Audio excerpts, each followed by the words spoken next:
الرحیم الرحیم۔ میری عزیز بہنوں، بیٹیوں اور بھائیوں، موجودہ حالات میں گھر گھر پریشانی اور فکر جو ہے وہ لگی ہوئی ہے۔ ہمارے پاس واحد سہارا صرف اور صرف اللہ کی ذات کا ہے اور جناب رسول اللہ صلی اللہ علیہ وسلم کی اتباع کا ہے۔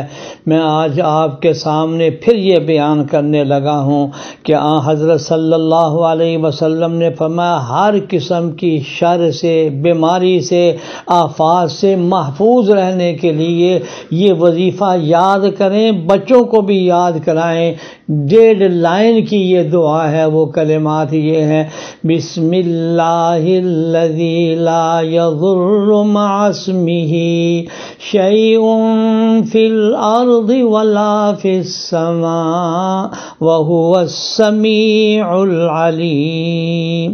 یہ 3 مرتبہ پڑھنے پر حضرت صلی اللہ علیہ وسلم فرما رہے ہیں کہ اللہ جل شانہ ہر بیماری سے، ہر شر سے اللہ جل شانہ محفوظ فرمائیں گے۔ یا اللہ ہمیں قدر کرنے کی توفیق عطا فرما، آمین یا رب العالمین۔